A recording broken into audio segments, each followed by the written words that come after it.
Hello, everyone. Welcome to the first episode I have in store for the Road to Grand Clash series that I'm going to be running. So, by now, you should have seen the first game against Rob. If you haven't, don't carry on because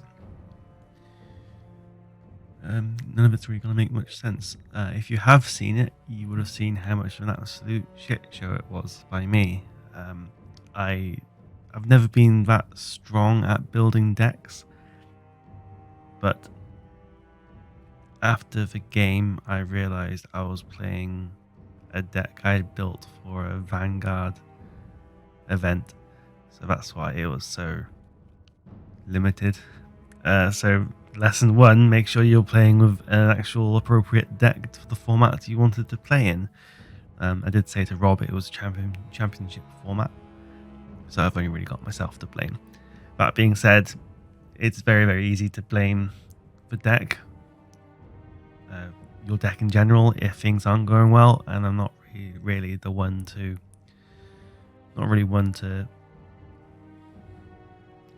throw that claim out. It makes me sound like I'm looking for excuses.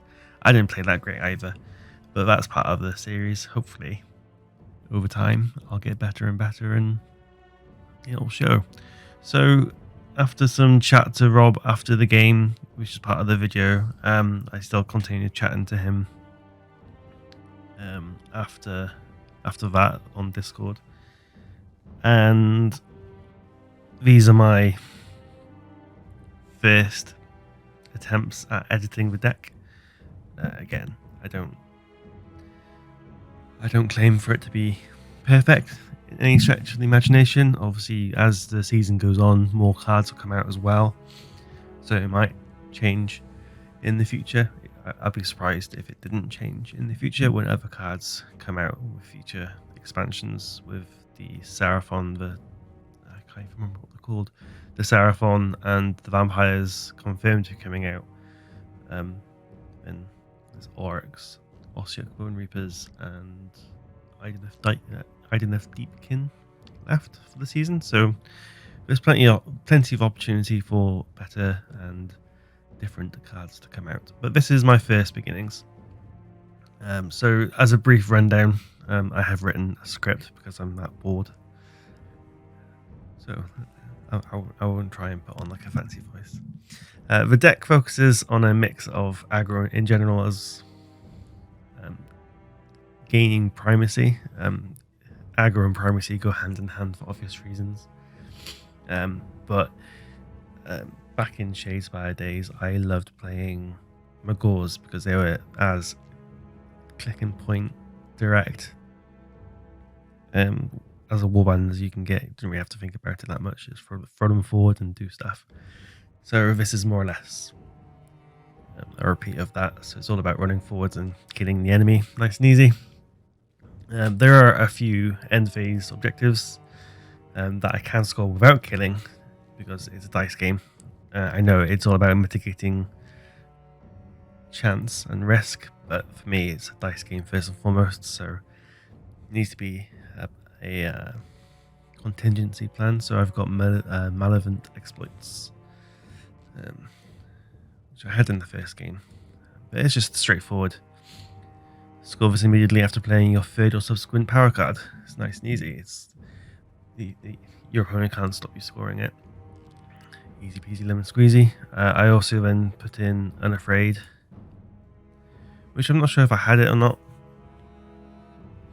I foolishly deleted the previous deck in my embarrassment, but I won't do that from now on. Obviously, I'll have these videos to look back on as well. So, Unafraid, score this in any phase if each surviving friendly fighter is within 2 hexes of one or more enemy fighters. Yeah, it's 2 glory, it's great, and it's something I'm going to be trying to do anyway. I'm trying to get close to the enemy regardless. And yes, they can try and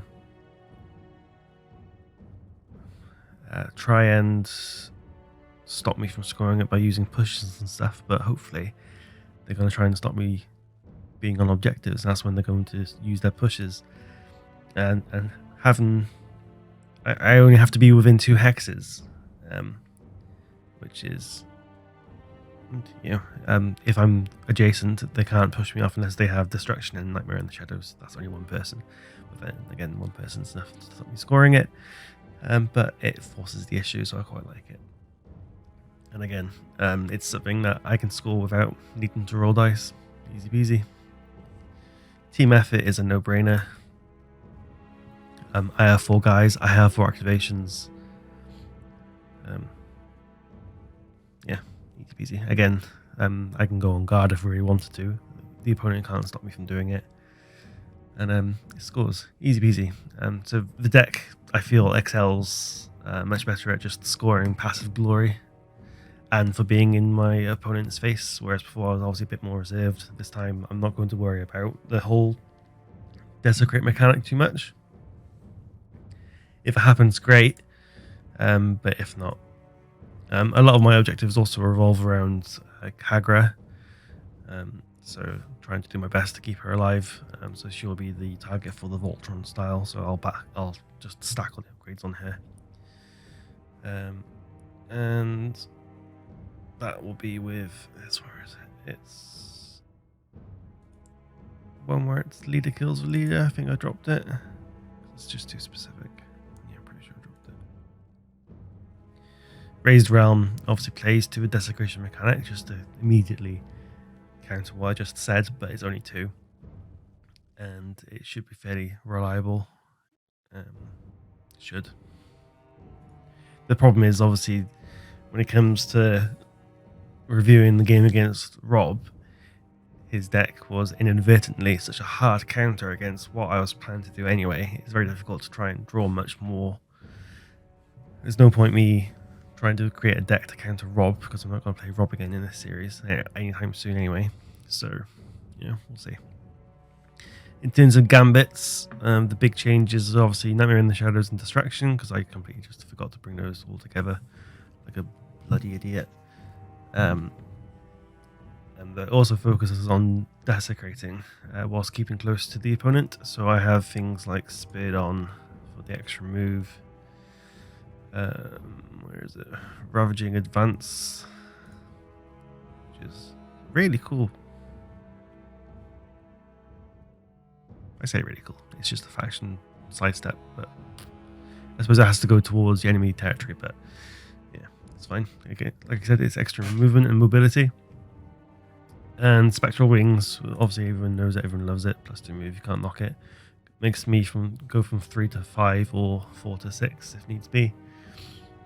Which will, when inspired, help me score Gather Momentum. But disclaimer, I'm hoping to score Gather Momentum from scoring the first part of the hybrid if you score your second or subsequent Surge objective card in a phase. But yeah, you never know. It's always additional bonuses, steps, plans are always handy, isn't it? The faction spells are also quite handy for the lack of mobility. So we got Mask of Darkness, which honestly I think is hilarious. Top tier shenanigans. And it does give you a risk of whoever you teleport across the board. It makes them like the ultimate dangle bro, and they get a move token, so they can't move again. But it stops obviously somebody trying to sit on that objective if they wanted it or they were planning to. It's just pretty handy. And then Whispers of Chaos. It's almost like a faction distraction, but with an added bonus where they can either, I get to choose as well. They can either take 1 damage or give that fighter a move token. So ideally, if they're a 2 wound fighter, an extra lethal hex, row. But yeah, again, like I said, options are always handy.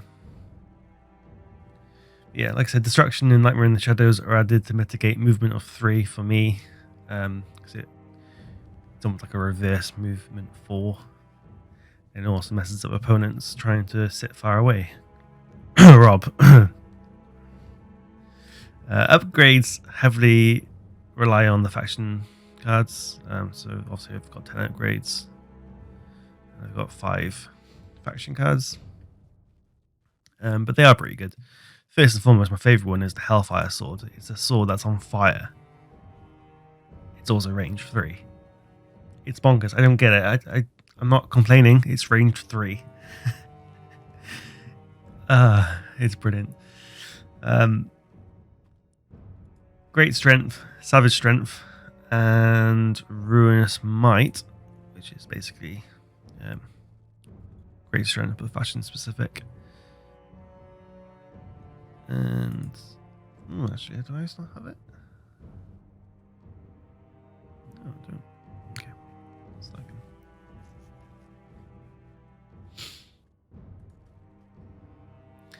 Okay, great strength and ruinous might, which is this one.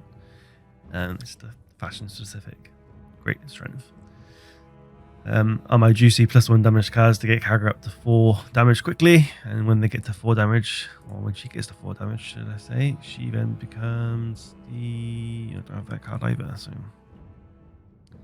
Yeah, no, I do. I have intimidating display, right? No. Yeah, I guess I dropped it. It was the card that was Awesome Predator. I had it. I did have it on the old deck, so there you go. I'm getting myself confused. That's handy. But it gets her up to 4, potentially 5 damage, which is hilarious. I was toying between Savage Speed and Conqueror's Cloak. Yeah, Conqueror's Cloak.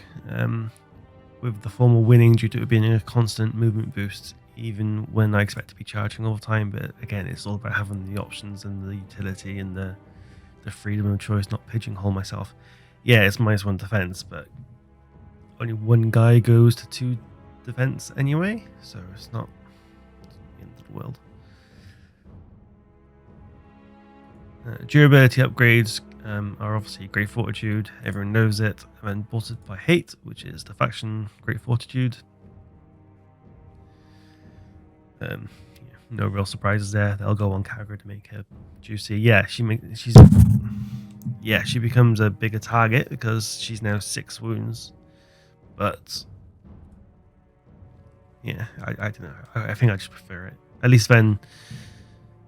No, I didn't see, because obviously with the extra wound she becomes 2 glory target, but then at the same time she's also